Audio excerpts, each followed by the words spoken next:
Icon Series ကောက်တီးရိုက်ပြိုင်ပွဲကိုမနစ်ကလည်းကြည်ဘူးတယ်ဒီနှစ်လဲနှစ်ရက်စလုံးသွားကြည့်တယ်ခင်ဗျအဲ့ဒီမှာနည်းနည်းသတိထားမိတာက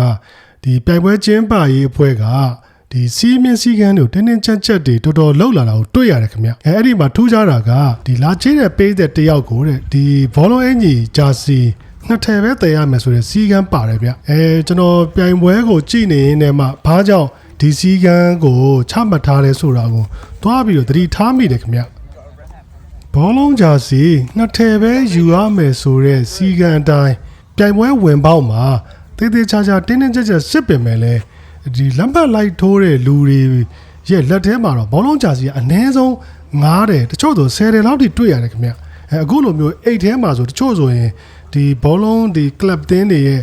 ဒီဂျာစီတော်တော်များများကိုတွေ့နေရတာခင်ဗျအခုပြိုင်ပွဲကိုလာကြည့်တဲ့ပရိသတ်တွေရဲ့တဝက်လောက်ကလည်းဒီကစားသမားတွေစီကဒီလက်မှတ်ထိုးဖို့ဆိုတဲ့ရွေချမ်းနဲ့လာတဲ့လူတွေကပိုများတယ်ဗျ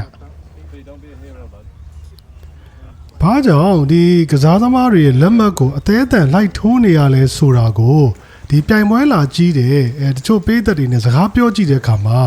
အဲ့ဒီကစားသမားတွေလက်မှတ်ပါတဲ့ဂျာစီတွေကပြန်ရောင်းလို့ရတဲ့ဈေးကွက်ကအပြင်မှာအကြီးရှိနေတာဗျဥပမာပြောရရင်ဗျဒီဘောလုံးဂျာစီအတုတစ်ထည်ကိုထိုင်းမှာ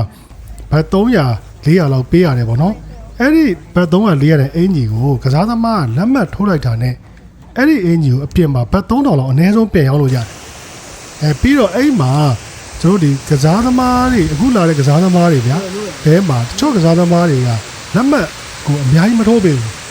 ပုံမှန်လောက်ပဲထိုးပေးတယ်ပြီးတော့သူတို့တွေတော်တော်လေးကိုဖြစ်တော့မှထိုးပေးတယ်ဗျအဲ့လိုမျိုးကစားသမားတွေရှိတယ်ဥပမာ Grab Bay တို့ Ryan Gate တို့ Batista တို့ကတိတ်မထိုးပေးဘူးဗျ